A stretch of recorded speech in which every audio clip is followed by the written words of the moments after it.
ला विरोध नाही आहे भाषा म्हणून, पण शालेय शिक्षणामध्ये अशा प्रकारे तुम्हाला महाराष्ट्रात जबरदस्ती करता येणार नाही। गुजरातला यातून वगळलेला आहे नेहमीप्रमाणे। ह्याच्यावर अनेक मराठी भाषिक संस्था एकत्र आल्या आणि त्या काम करत आहेत। खास करून मराठी भाषेच्या विकासासाठी काम करणाऱ्या संस्थांनी राज ठाकरे यांची भेट घेतली असेल, उद्धव ठाकरे यांना इथे भेटलेले आहे। सरकारसुद्धा आपापल्या पद्धतीनं, ज्याला तुम्ही सादरीकरण म्हणता, प्रेझेंटेशन, आता ह्या सादरीकरणाचं नेपथ्यकार कोण आहेत नक्की पडद्यामागे, हा प्रश्न काल माननीय उद्धव ठाकरे साहेबांनी विचारला की याचे नेपथ्य कोणाचं आहे। या सादरीकरण जे करतायत सरकार, ह्याविषयी नक्कीच राज ठाकरे यांनी एक कडवट भूमिका मांडली। तीच भूमिका माननीय उद्धव ठाकरे यांनी मांडलेली आहे। काल या कृती समितीचे हिंदी भाषा सक्तीची करण्यासंदर्भात, विरोधी करण्यासंदर्भात कृती समिती आहे, त्याचे प्रमुख दीपक पवार आहेत, मराठी भाषेतले तज्ञ। त्यांनी त्यांच्या सहकाऱ्यांसह काल माननीय उद्धव ठाकरे यांची भेट घेतली। मातोश्रीवर चर्चा केल्यावर 7 तारखेला त्या कृती समितीनं सर्व मराठी प्रेमींना आणि मराठी भाषिकांना आंदोलनासाठी आमंत्रित केलं। राज्यभरातलं आंदोलन असेल किंवा मग मुंबईत एका ठिकाणी जमून मोर्चा काढण्याच्या संदर्भातली भूमिका त्यांची होती। मराठीचा विषय असल्यामुळे, मराठी भाषेवर लादणाऱ्या हिंदी सक्तीचा विषय असल्यामुळे काल तात्काळ पत्रकार परिषद घेऊन शिवसेना पक्षप्रमुख उद्धव ठाकरे यांनी त्या कृती समितीच्या आंदोलनाला पाठिंबा दिला की आम्ही तुमच्याबरोबर आहोत, तुमच्या लढ्याला आमचा पाठिंबा आहे, तुमच्या आंदोलनामध्ये आम्ही सहभागी होऊ। 7 तारखेला हा विषय इथे संपला। मी तिथे उपस्थित होतो। त्याच वेळेला श्री राज ठाकरे यांच्याकडे काही सरकारचे लोक गेले, काही सादरीकरण करण्यासाठी हिंदी संदर्भात। ते बहुधा ते सादरीकरण राज ठाकरे यांना मान्य नसावं, आणि त्याच वेळेला आम्ही आतमध्ये पत्रकार परिषद घेत असतानाच राज ठाकरे यांनी सुद्धा एका आंदोलनाची घोषणा केली, मोर्चाची घोषणा केली। ती 6 तारखेला केली। त्याची कल्पना आम्हाला मातोश्रीत नव्हती, कारण आम्ही आतमध्ये होतो। आमच्या बैठक आटपून मी बाहेर पडल्यावर, उद्धवजींचा निरोप घेऊन बाहेर पडल्यावर मला माननीय राज ठाकरे यांचा फोन आला। त्यांची अशी भूमिका आहे की आपण म्हणजे माननीय उद्धव साहेबांनी 7 तारखेला आंदोलन सुरू करायचं ठरवलं आहे, आणि मी आत्ता 6 तारखेची घोषणा केली आहे। मराठी माणसांना आणि मराठी भाषेसंदर्भातले 2 मोर्चे वेगळे निघणं हे बरं दिसत नाही। हे एकत्र आंदोलन झालं तर त्याचा जास्त प्रभाव पडेल आणि मराठी भाषिकांना त्याचा आनंद होईल,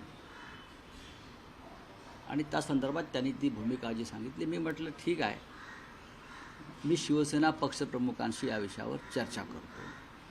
आणि मी पुन्हा मातोश्रीत गेलो, माननीय उद्धवजींना सांगितलं की असा मनसे प्रमुखांचा दूरध्वनी आत्ता झाला माझ्याशी, आणि त्यांची अशी भूमिका आहे।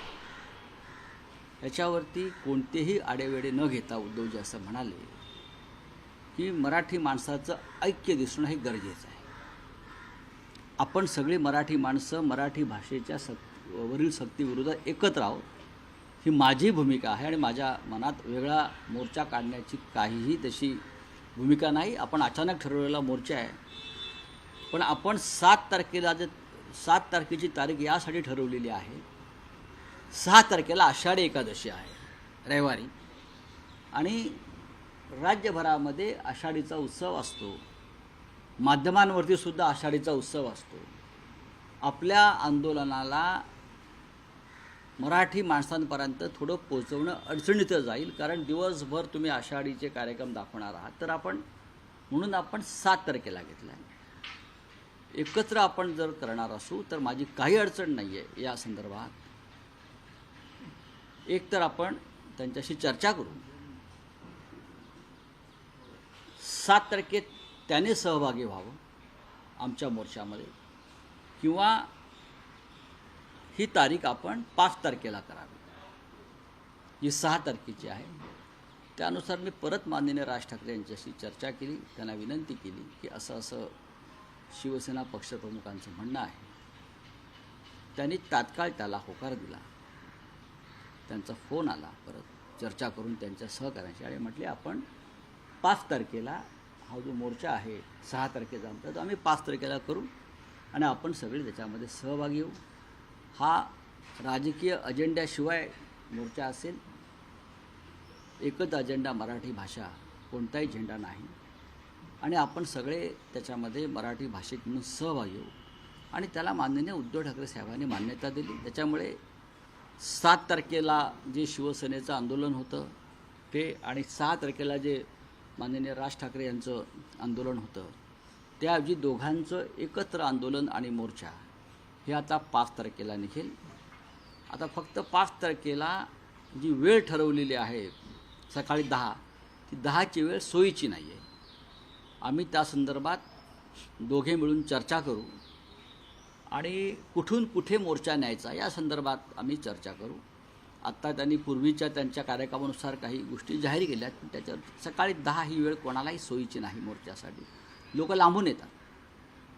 महाराष्ट्राच्या कानाकोपऱ्यातून या मोर्चात लोक सहभागी होतील, त्यांना सोयीचं व्हावं म्हणून वेळेच्या बाबतीत काही बदल केले जातील. त्या संदर्भात मी आज बोलीन माननीय राजसाहेबांशी आणि त्यांच्या सहकाऱ्यांशी, आणि वेळ आपण थोडी मागे पुढे करू आणि जागेचं नियोजनसुद्धा करू. आम्ही असं ठरवलेलं आहे, हे आधी सांगितलेलं आहे, की मुंबईवर आणि महाराष्ट्रावर ज्या प्रकारे मराठी भाषा आणि मराठी माणसावर आक्रमण आणि अतिक्रमण सुरू आहे, त्या संदर्भातल्या कोणत्याही भूमिका घेताना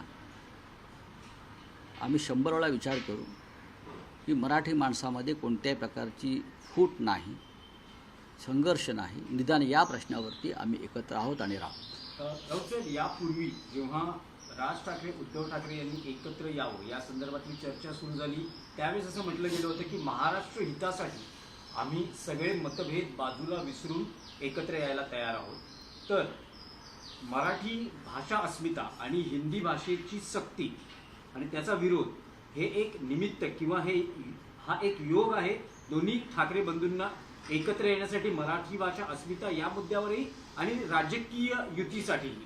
बघा, हा तुम्ही जो प्रश्न विचारलेला आहे तो प्रश्न काय चुकीचा नाही आहे, आणि मी वारंवार तुम्हाला हे सांगतो आणि लोक शंका घेत आहेत. मी वारंवार सांगतो की, आणि उद्धवजीसुद्धा सांगत आहेत की महाराष्ट्राच्या मनामध्ये जे आहे ते मी करीन, आणि त्या संदर्भात माझ्या मनामध्ये कोणताही अहंकार, इगो असे कोणतेही व्हायरस नाहीत.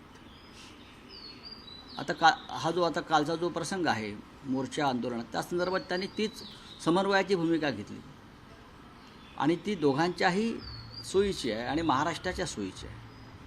आणि उद्धव ठाकरे यांनी जी भूमिका मांडली किंवा राज ठाकरे यांनी जी भूमिका मांडली, त्या दोघांनी मान्यता दिलेली आहे. 7 तारखेला आम्ही काढणार होतो, 6 तारखेला राज ठाकरे काढणार होते मोर्चा. 6 तारीख गैरसोयीची आहे आषाढीनिमित्त, अशी आमची भूमिका आहे. आम्ही त्यांना ते सांगितलं, त्यांनी ते स्वीकारलं. आता 5 तारखेला हे आंदोलन एकत्र होईल. राऊत सर, माझा विषय स्पेसिफिक आहे की मराठी भाषा अस्मिता हा 2 ठाकरे बंधूंना राजकीय दृष्ट्याही एकत्र येण्याचा मुद्दा असू शकतो का? ते मनाने एकत्र आलेलेच आहेत. भाषा हा एक महत्त्वाचा विषय आहेच. मराठी माणसाचा स्वाभिमान, अस्मिता, मुंबईवरती होणारं आक्रमण या विषयावर संयुक्त महाराष्ट्राच्या लढ्यात ज्याप्रमाणे आम्ही सगळे एकत्र आलो, मतभेद विसरून राजकीय, त्या प्रकारचा लढा उभं करण्याची गरज दोन्ही प्रमुख ठाकरेंना वाटते आहे आणि त्यात काही चुकीचं असं मला वाटत नाही. त्याच पद्धतीचं आक्रमण मुंबईवर होतं आहे. मुंबई ओढण्याचं, मुंबई तोडण्याचं, मराठी माणसाला हद्दपार करण्याचं. त्यावेळेलाही मग संयुक्त महाराष्ट्राची समिती स्थापन झाली. त्यात सगळेच पक्ष एकत्र आले आणि तो लढा दिला. आताही आम्हाला त्याच पद्धतीनं लढावं लागेल आणि या लढ्याचं नेतृत्व शेवटी ठाकरेंनाच करावं लागेल.